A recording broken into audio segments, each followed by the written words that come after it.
Currently doing a solid axle swap on a 1999 Chevy 2500 Suburban. It's a GMT 400 frame platform. It runs from roughly 1988 to like 98, they say, but up to like 2000 on some models. But anyways, it's that whole span there. Um, this is the 32 width spring that I'm going with. They have two options, 32 and I want to say the other one's like 36 and a half or something like that for like Super Duty axles and stuff.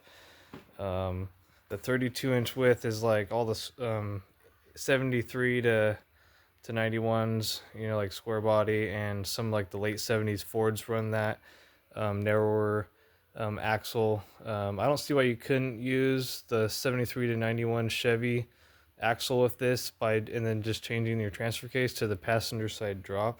That would probably work.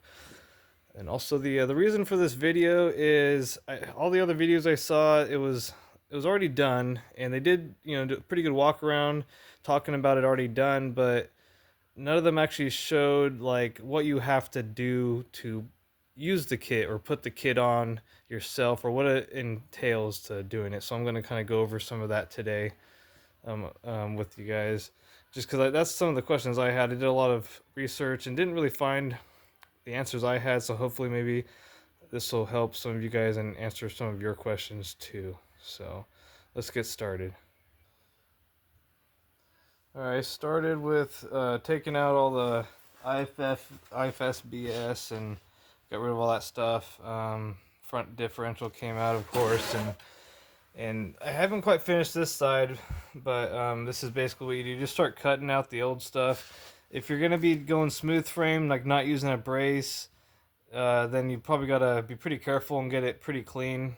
You know, take your time cutting it all out. I got both sides cut out with a just a grinder and a cutoff wheel, 4.5-inch grinder, cutoff wheel, and I used the Sawzall a little bit, but not too much.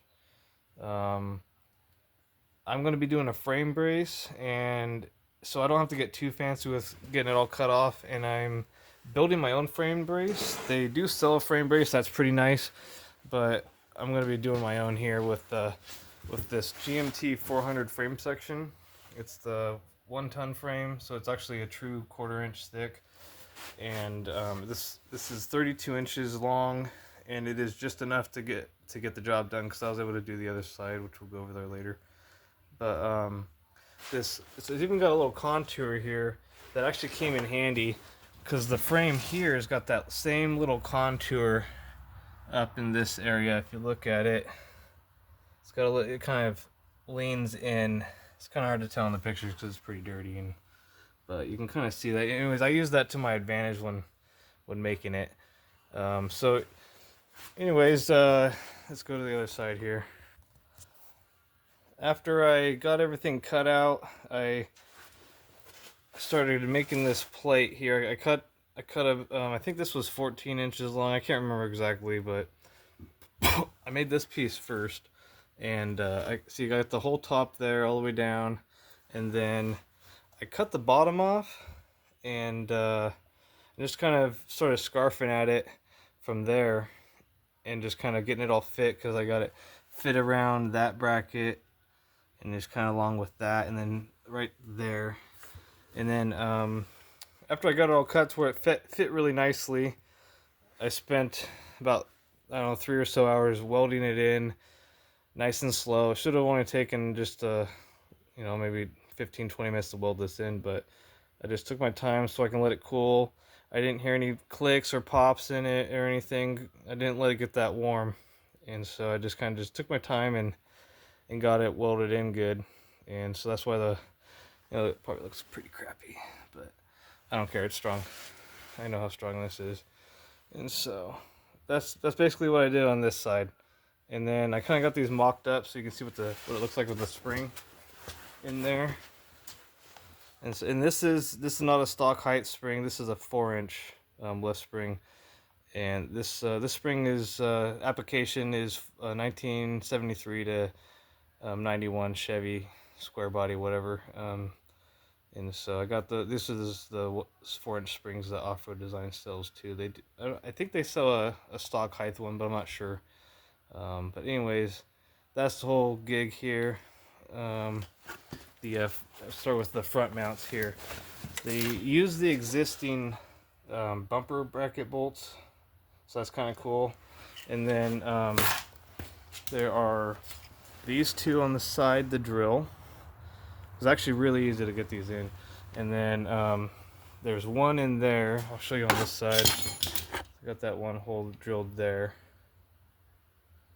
And so what I'm going to be doing here, instead of using the washers and the bolts, I'm going to use this plate, this 1/4-inch plate, and drill the holes and use that as my washer. I think that'd be a lot more substantial. And that's what was in there anyways, with the factory tow hooks and stuff like that.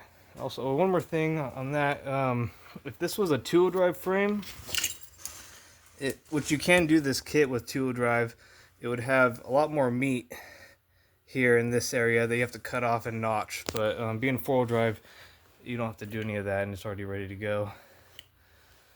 Let's see what else. Let's go to the rear shackles now.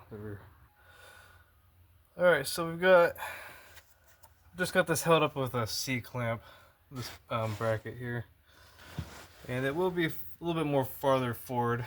So in order to get this one set, there's just a little bit of measuring to do, and it explains all that in the instructions. But I'm just going to show you what it kind of looks like here. I did take this exhaust loose and off on this side, being that it was going to kind of be in the way, but honestly, it seemed like it would fit maybe once it was in, but I couldn't. There was no way for me to drill the holes and fit it in, so I ended up taking it off. And the reason I cut it is because I'm pretty sure I am going to have to do a little bit of modifications, so I'm not too worried about it. And honestly, this engine is coming out anyways. So, but basically, underneath you've got 2 holes here, one there. There's this oblong hole in the frame, which I don't even know if it's gonna be used or not. And then we've got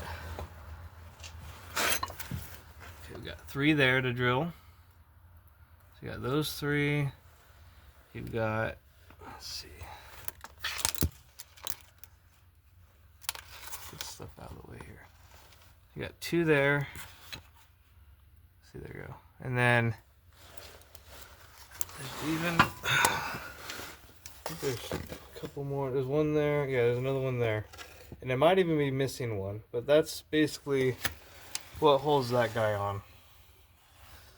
And then there's their shackles, and their bolts are pretty cool because they got Zerk fittings in them for all the shackle bolts and spring bolts. So I really like that about it too. So yeah, that's basically it. Up to this point, what I had to do to get it all squared away. I would say maybe I spent on one whole side cutting everything off, getting it all welded in and mocked up. I mean, I haven't quite finished this rear one yet, but I mean, roughly once I'm all done, it'll be somewhere around 10 or 12 hours maybe for all of that. And then once we get a little bit further, we'll get the axle under there probably on the next video, and then work out some more little issues. I do not plan to keep the ABS. I could if I really wanted to, but I'm not gonna retain all that stuff on there. Am I going to use a sway bar? Yes, I do plan to try to use this existing sway bar.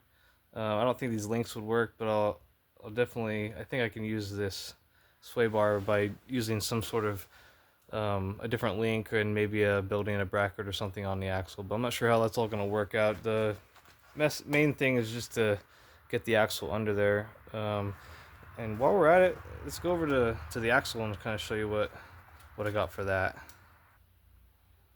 Alright, so here's the front axle that we are going to be using here.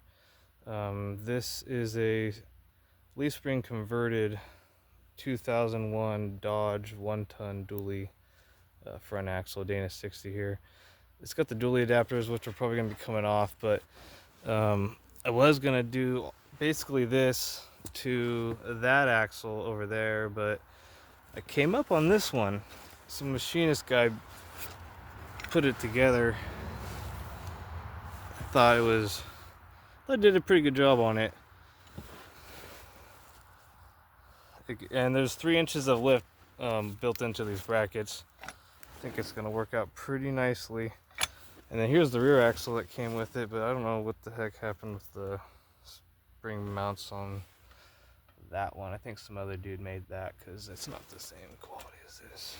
But anyways, it looks like they did some sort of high steered thing or something. I don't know. I'm gonna have to go through that and make sure that's all legit, because I think it needs a spacer here because it's not right. But anyways, it's gonna work out pretty good. Anyways, that's about it. Thanks for watching.